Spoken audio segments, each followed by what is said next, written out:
Hi, welcome to the garden. Today is Saturday, June 3rd, and you know what that means. We're going to do a quick review of this garden, then we're going to go to you, and we're going to celebrate what's going on in your garden. Gardens around the world, and if you're new to my channel, you're in for a real treat. We've got some wonderful submissions. Morning is my favorite time in the garden. I just come out here and just marvel at the abundance.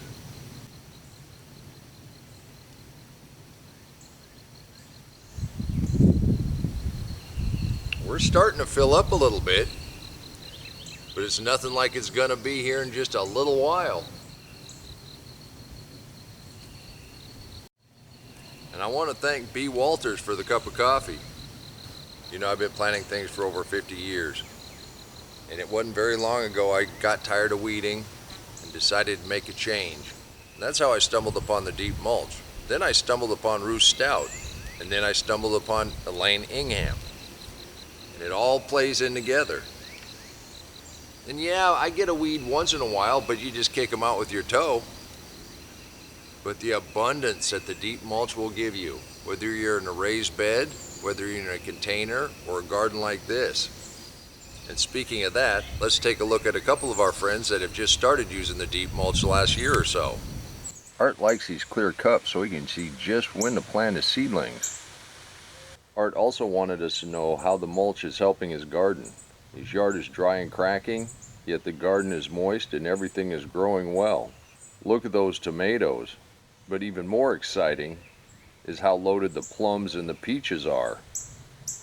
I suppose at some point this year I'll get to taste something that tastes like plum reaper jelly, huh, Art? Thank you, this is awesome. Your garden looks great. The deep mulch and worm feeder in Walter's garden is giving his tomatoes and cucumbers a burst of growth. Those cages seem sturdy enough.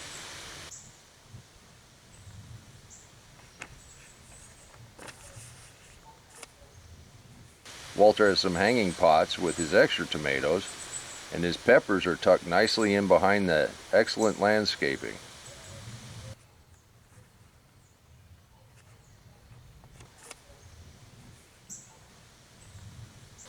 Great use of space, Walter, thank you. That's a great testament to the deep mulch. Now, anybody that's wondering what these are actually beets that we let go to seed.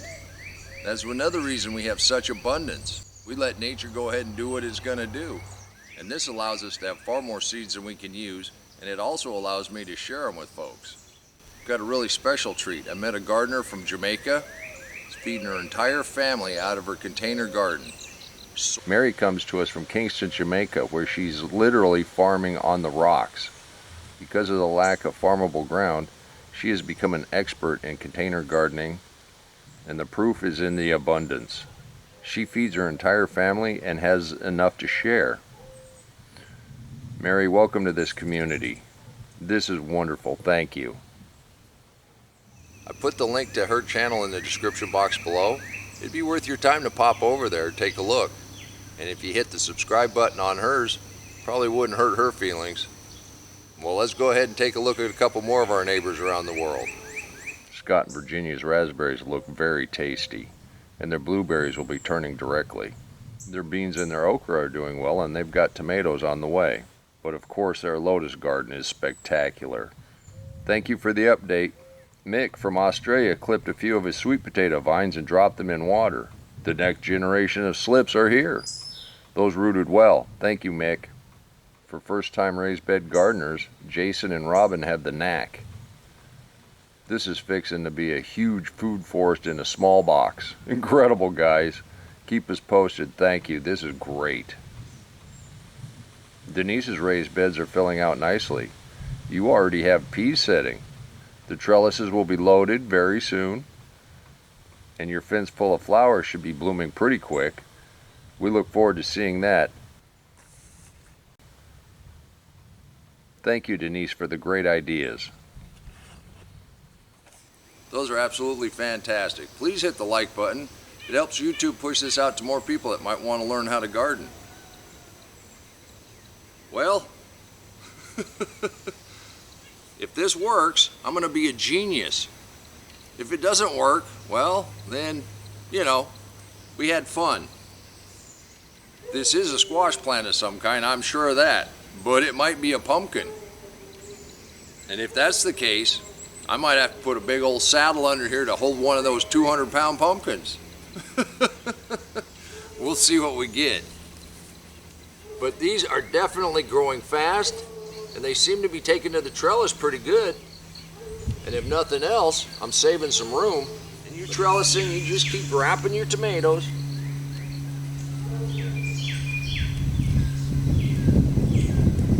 And you always want to have a pair of clippers with you, because the suckers grow very fast. And check this out. We've already got tomatoes. Well, let's go ahead and take a look at another one. Larry and the mouse catchers have been very, very busy this week. Berries, beans, peas, potatoes are all coming in well. Soon enough, those tomatoes, the squash, and the rest of the stuff will be coming in. Larry, your combination container and in-ground garden is great. All your hard work shows. Thank you, and keep us posted.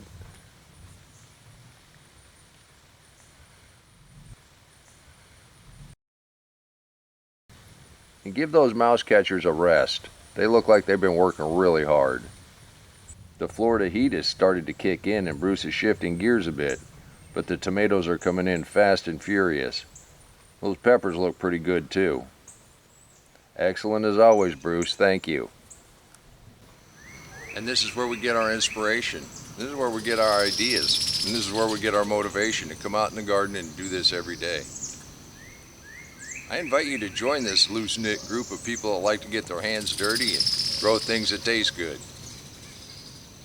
All you have to do is send me an email at waylandsmalley5@gmail.com. The address is in the description box below. Here again, I've been told I'm not promoting myself nearly enough. So here's my pitch. I'm Wayland Smalley, this is my garden. Every Saturday we go to you and we celebrate what's going on in your garden.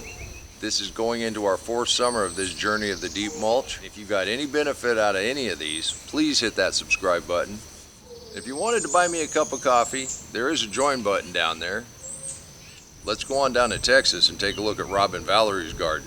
Wow, Rob is cooking his secret barbecued sunflower and bacon-wrapped stuffed jalapeno peppers. This is why we do it. It tastes incredible. And purple potato salad? I'm on the next flight to Texas. After dinner, Rob set up some bases for the shade cloth they're going to be needing as the Texas spring changes into the Texas heat.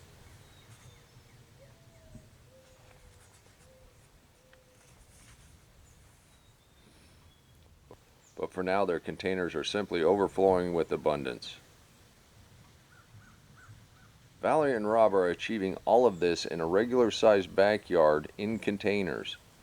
You can do this too, and imagine the feast you could have with all that natural, great-tasting food. Valerie and Rob, your garden may be simply blessed, but we are the ones that are blessed with your awesome examples. It really doesn't matter the size of your garden, whether it's a container on the windowsill, whether it's a regular big container garden, whether you got raised beds. There's nothing like fresh vine-ripened fruits and vegetables.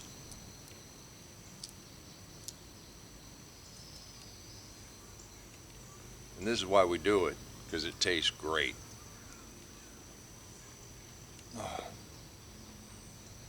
Most of the peas never make it into the house. You can do this too. And I invite you to become a member of this group and share what's going on in your garden.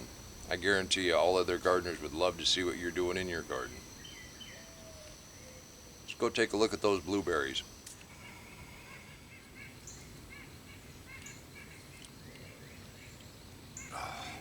As they start ripening up, I'm telling you, this is why we do it, because it tastes great. You can do this too, and if you want to learn more about the deep mulch, click that link right there and I'll meet you right back in the garden. And if you want to learn a little something about Dr. Elaine Ingham's Living Soil, click that link right there and I'll meet you back in the garden. And until next time, remember, take care of yourself, take care of your family, and God bless you.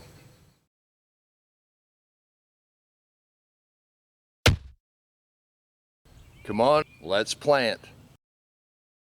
Let's go plant garden.